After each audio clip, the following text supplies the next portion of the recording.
coups are just happening fast and furious, at least 5. But almost all of them have been former French colonies, and that is not just a correlation. There's something very real there linking them together. And the French colonial experience was significantly different than that of the British one. The Brits were a mercantile empire, a corporate empire. They saw the empire as a way to make money. And the French had a very keeping up with the Joneses sort of approach. So the French liked the way the maps looked, whereas the Brits liked the way their accounting books looked. So the Brits would go out and they would look for connection nodes. Productive lands if they can find them, but mostly with the nodes where everything linked together, and they'd put themselves in there and take a cut of everything coming through. They didn't try to reinvent the wheel, they just tried to profit from the wheels coming through. Whereas the French, it was more an issue of national prestige. So the bigger the block of territory on the map, the better. And it was kind of a, sorry French people, it was kind of a kindergarten approach to geography, trying to make your political map look great, whereas the Brits were concerned with the economic map. So I think the best example I can give you in this region, in West Africa, there's a country called Senegal, which is a sizable chunk of territory, former French colony, but there's a little bite right out of the middle of it along the Gambia River called, country today is the Gambia. And the Gambia is a former British colony. So the productive capacity mostly is on the land that the French controlled, but all of the ins and outs and the logistics and the trade was controlled by the Brits. And so the Gambia was a much wealthier colony, which generated a lot more income for the locals and for their British overlords, where Senegal, even today, is kind of not the best. And this is reflected throughout the entire region. So the Brits would go after things like the Nile, so they would take them to Egypt, or they'd go after the highland plains that have good agricultural zones and minerals, like, say, South Africa. Whereas the French would take the entirety of West Africa, regardless of what was there.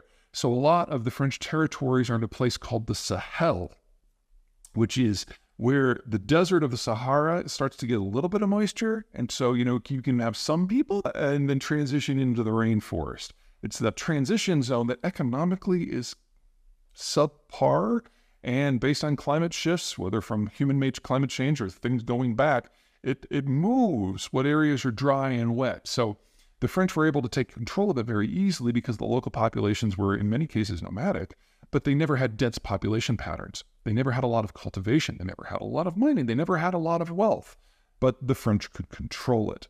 And these are the territories that are now going through these political ossifications and breaks and now. So no coincidence that it's the French territories that are not as durable politically and economically as the former British colonies. The second issue is one of political culture of the empires.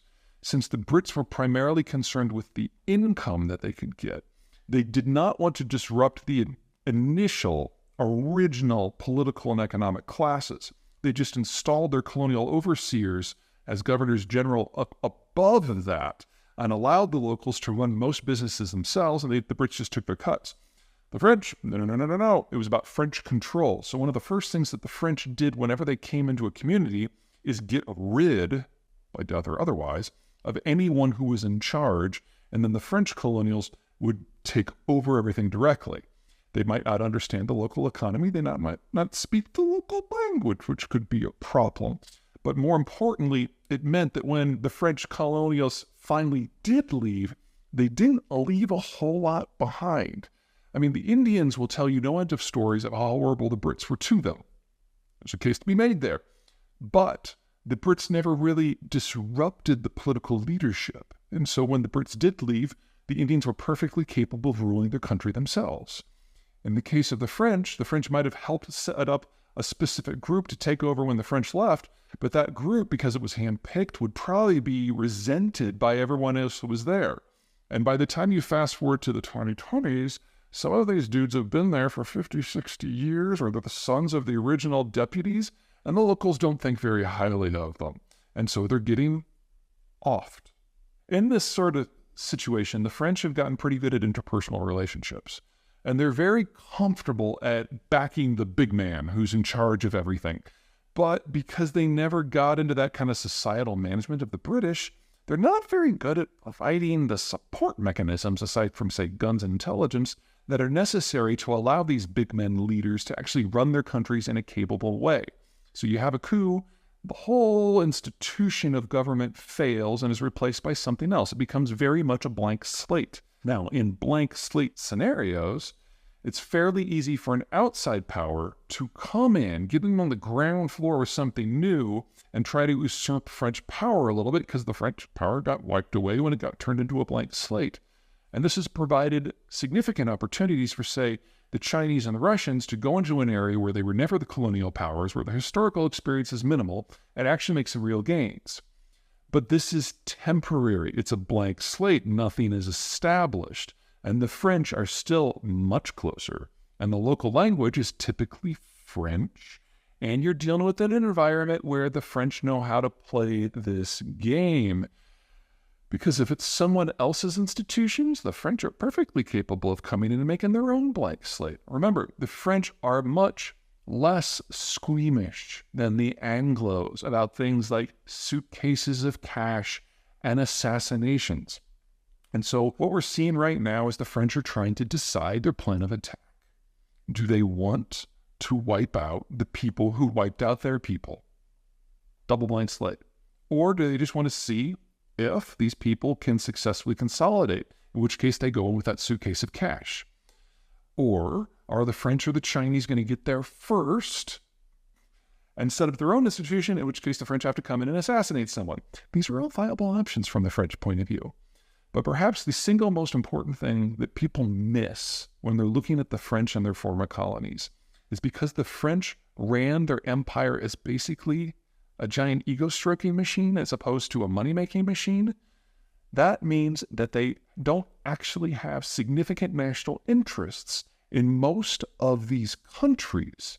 And there's nothing like, say, the British exposure to a place like Gibraltar, where it's actually a strategic interest, or India, where there's an economic interest. The French are capable of just swallowing their ego and walking away.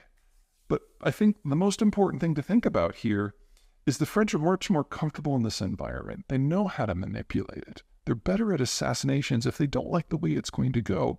And because they don't have any sunk national interest in this stuff, they have no problem walking into someone else's experiment and just destroying it. So don't think of French intervention or not intervention in West Africa as the sort of thing you might see out of the Americans or the Brits or even the Russians.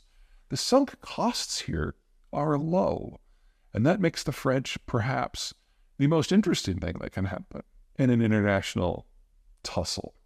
Unpredictable, because it all comes down to how the French see themselves and everyone else's details.